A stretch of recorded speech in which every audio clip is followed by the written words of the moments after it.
Well, sources close to the family have confirmed Philippine President Benigno Noynoy Aquino III has passed away.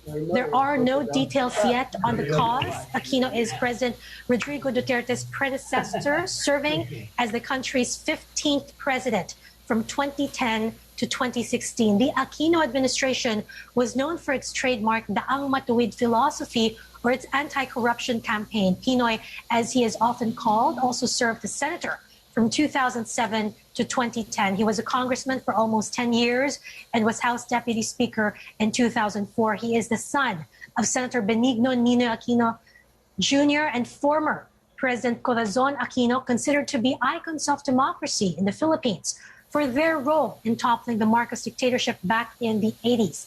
It was his mother, Cory, who would replace Ferdinand Marcos, who was ousted after the EDSA Revolution, a movement that became known as People Power. Now, back in 1986, Noynoy Aquino led a mostly private life after his term ended in 2010. During his time as president, Aquino was known to have been a chain smoker and dealt with rumors about the state of his health. We're going to try to bring you more details as soon as they come in on this breaking news.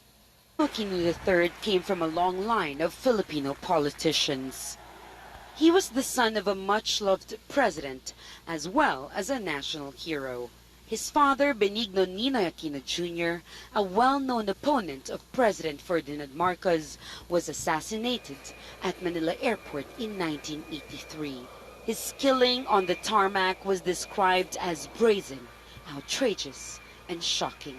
If I were Ninoy, his widow, Corazon Aquino, who had stayed out of politics, took over his role.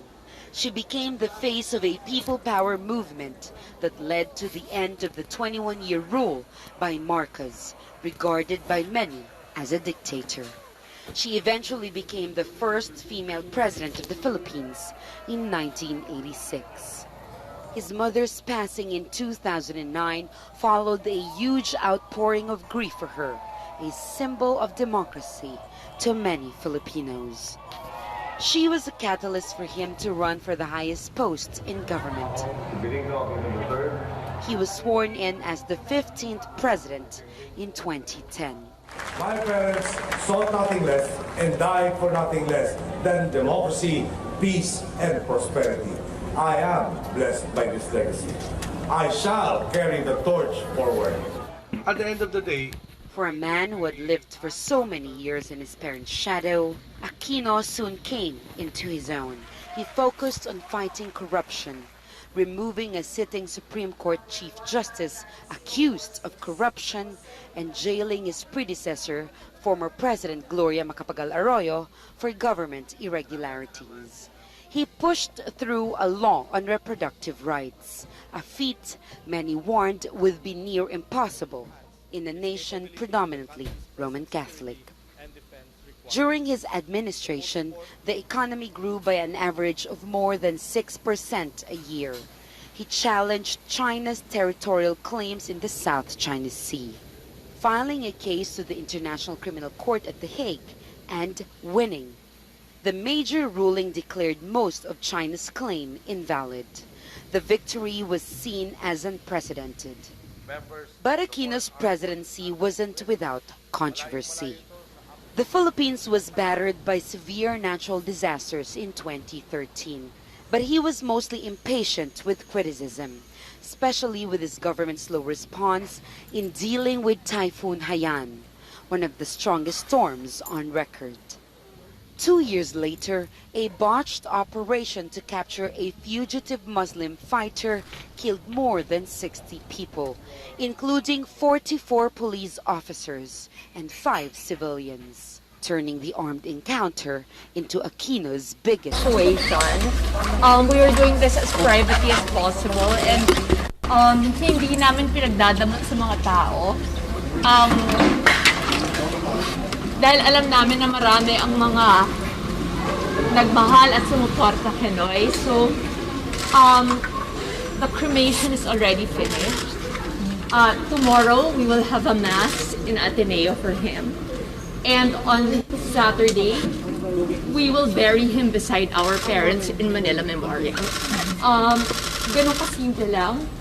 sana maintindihan ninyo na we did not think it would happen this soon. And we are just trying our best na hindi magkaroon ng super spreader event. Nagpapasalamat kami sa lahat ng mga nagpapadala ng kanilang mga condolences, sa lahat ng mga nakikita namin na mga nakikiramay sa amin, sa lahat ng mga mayor, sa lahat ng mga gobernador, sa lahat ng mga establishmento na on their own nag-decide na i-hashtag ang mga bandila ng Pilipinas. Thank you dun sa honor guard na pinapadala ngayon. Pero nire-respeto po namin na nandito pa rin tayo sa gitna ng isang pandemya.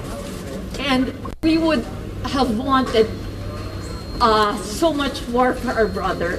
Maraming salamat sa Malacanang dahil nag-reach out sila. Maraming salamat kay Presidente Duterte dun sa kanyang nararamdaman namin na sinseridad na pagkokondol sa pamilya namin. Thank you kay Executive Secretary Mitchell Dea dahil he offered us everything that we wanted. Under normal circumstances, Noy served in Congress, Noy served in the Senate, and he could have been lying in state in Malacanang. But nire-respeto namin na hindi pa lahat ng tao sa Pilipinas ay nababakunahan. So what we have decided as a family right now is that we know that there are people waiting outside. So we spoke about it. Our plan was really to just take the urn of our brother with us. Pero bibilisan lang namin ito at maraming salamat sa pulis ng Taguig sa kanilang pagpunta dito para bigyan kami ng assistance. It will just be 1 hour habang hinihintay namin because the honor guard will be arriving and there is a brief ceremony. And they are allowed to line up and they will help us to make sure na maayos ang lahat. The rest of the plans ay yun pa lang na pag-uusapan namin. Pasensya na hindi talaga namin ito inaakalang mangyayari. Nagulat talaga kaming lahat. I wish I could say more. The only thing I can say, and this is the only thing I will say. God blessed me because we made our peace day. But that is private. And I would like to keep that for myself. But I am so grateful na binigay yun sa akin. At nagpapasalamat ako na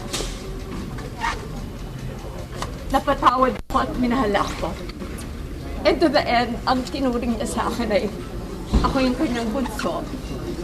And pinangako ko sa kanya, gagawin kong lahat to just be even 1% of what he is as a man and as a Filipino.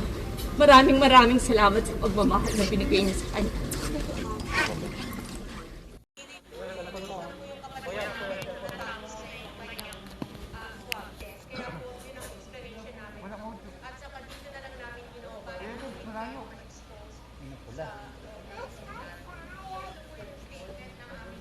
Cellphone. Okay lang. Cellphone, baba.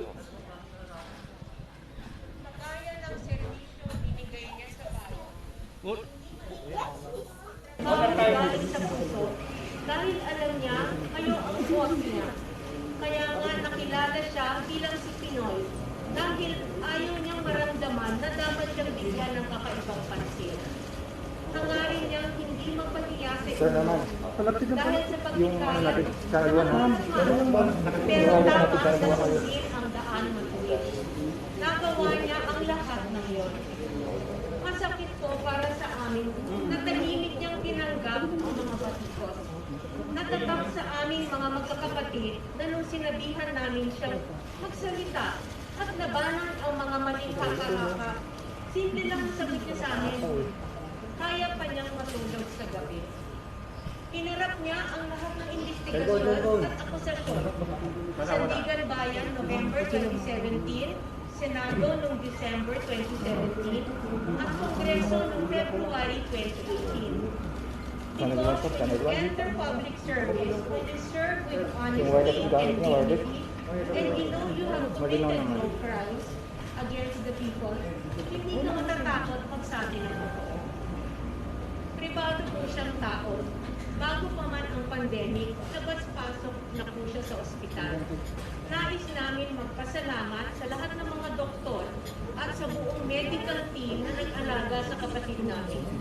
Naramdaman namin bilang mga kapatid niya that they did everything to make him comfortable. They became compassionate friends who gave him true respect by valuing and protecting his privacy. Sa lahat ng mga totoong kaibigan niya, na walang palya siyang dinadalaw, tinetext, pinapadalhan ng pagkain, sinasamahan at pinoprotektahan siya. Salamat po. Sa mga madre at pare na malapit sa pamilya namin na walang sawang pinagdasal ang kanyang paggaling, salamat din po. Sa tropa niya, kay Ivy at siguro ang numero 1 sa listahan, si Yoli, na 30 years siyang inalagaan, lahat ng kasama niya sa Times Street na mula nung pandemic, bihirang nag-o-off dahil alam nila delikado para sa kanya. Salamat. Sa mga botante ng 2nd District ng Tarlac noong 1998, kayo ang unang bumoto sa kanya. Sa inyo siya nagsimula, 3 terms ang nabuo niya. Sa 14.3 million Filipinos na in 2007, voted for him to become senator, and sa 15.2 million Filipinos na nagtiwala sa kanya noong 2010 at binigay ang pinakamalaking karangalan na pwedeng ipagkaloob sa kahit na sinong Pilipino. Habang buhay namin tatanawin na utang na loob yung naibigay ninyo sa aming kapatid. Maraming salamat po. It is with profound grief that on behalf of our family, I am confirming that our brother, Benigno Noynoy S. Aquino III, died peacefully in his sleep. His death certificate pronounced his death at 6:30 a.m.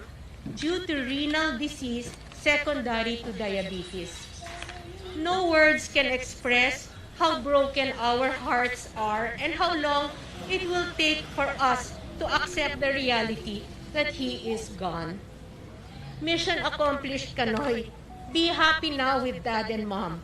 We love you and we are so blessed to have had the privilege to have had you as our brother. We will miss you forever, Noy. Thank you. Thank you very much. Salamat po.